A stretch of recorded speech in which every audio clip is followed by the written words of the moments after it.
Hello and welcome to this video about determinant proofs.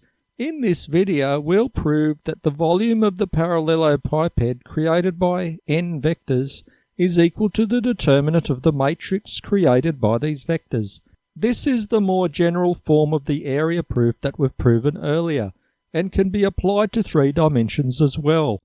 This is a more wordy proof that uses the 3 elementary matrices. Different proofs use different strategies. So this is what the volume of the solid is in terms of these vectors. We're using row vectors because we want to perform row operations on them as part of this proof. And here's an example of the parallelepiped in 3D that it could get the volume of.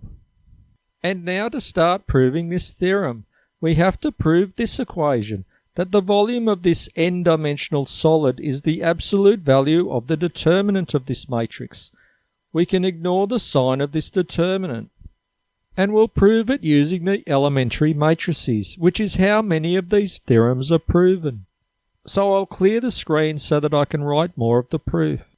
We'll show that the increase in the volume of the solid caused by the application of the row operation is equal to the determinant of the corresponding row operation matrix for all of the row operation matrices.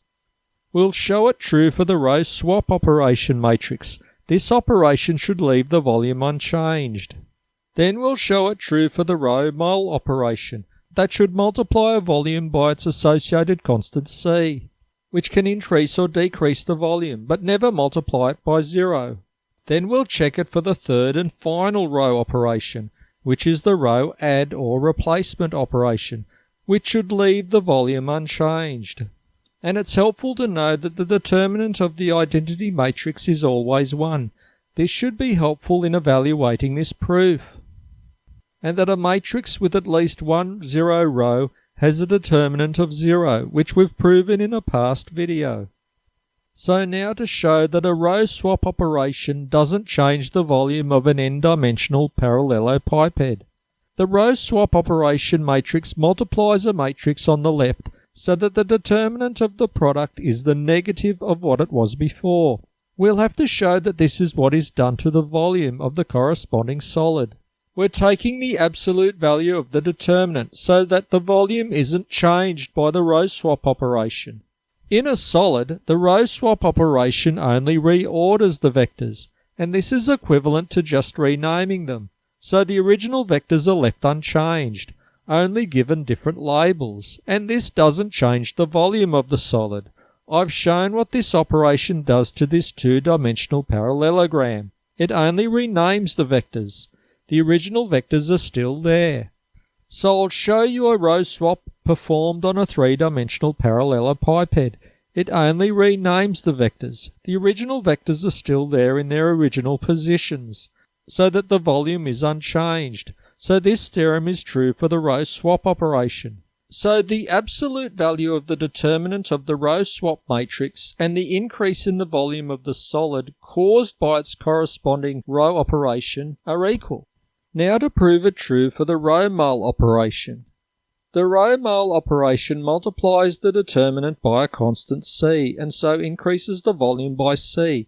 If c is less than 1, then the volume decreases. This operation scales one of the vectors by c. If c is 2, for example, then one of the vectors is made twice as long, and this doubles the volume.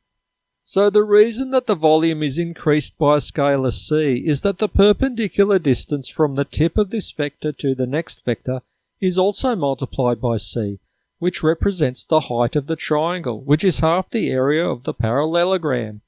In the diagram on the right, you can see that when v1 is increased, then the height of the triangle h is increased by the same amount, because they are on similar triangles, with all of their angles equal.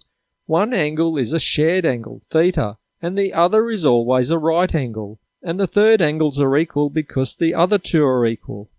So we can say that a row mul operation multiplies the volume by c, and it multiplies the determinant by the same amount. And I'll just show you this 3D solid.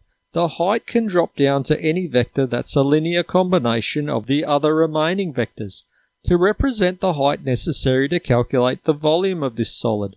and this proves that a row mole operation multiplies a volume by C for a parallelepiped of any dimension, 3 or greater. So the determinant of the row mole operation matrix is equal to the volume increase C, so therefore this theorem is true for row mole matrices. So the increase in the volume of the solid is equal to the determinant of the corresponding row operation matrix, which is a row mole operation matrix, and they are both equal to this constant C that one particular row is multiplied by. And then finally we have to show that the row add operation leaves the volume unchanged. I've got a diagram showing that the height corresponding to the triangle that's half the area of the parallelogram remains the same, because this operation adds an amount to the vector v1 that's being changed from another vector in the set, like v2. This causes the tip of the first vector to follow this line parallel to the second vector, leaving the height of the triangle unchanged. So I'll just write down what I've already said earlier. The row add operation is the same as multiplying a matrix by a row add matrix. It adds a multiple of one vector to another. It moves the tip of this vector parallel to another vector in the set. And it doesn't change the volume because the value of h is equal to the distance between the tip of the first vector and the second vector, and this value of h is left unchanged, and it functions to give the value of the volume of the parallelogram, which is h times v2.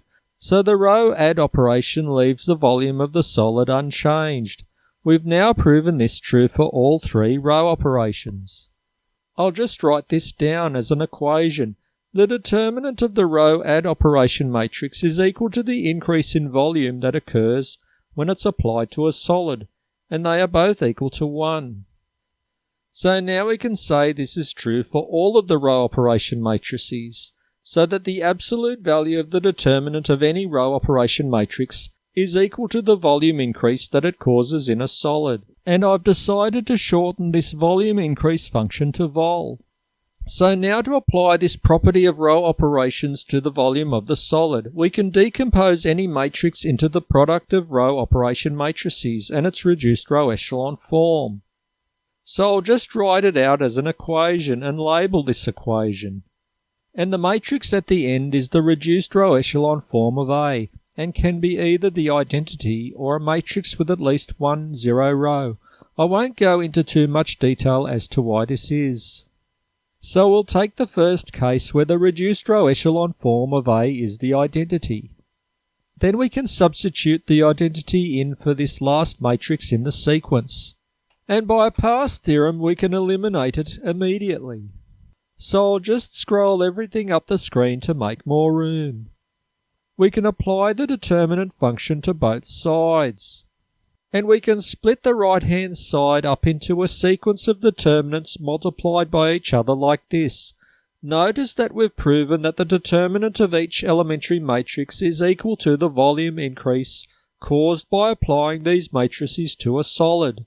And we can substitute in these increase in volume functions for the determinants, so that now the determinant of the matrix is the product of all the amounts that each row operation changes the volume of a solid.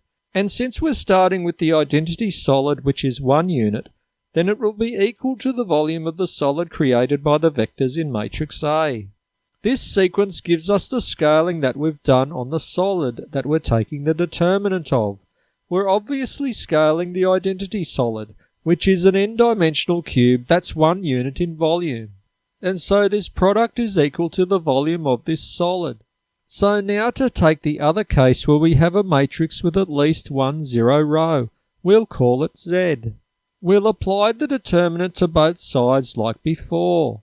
We can apply a pass theorem to get a sequence of determinants multiplied together. And by a pass theorem, the determinant of this last matrix Z is equal to 0.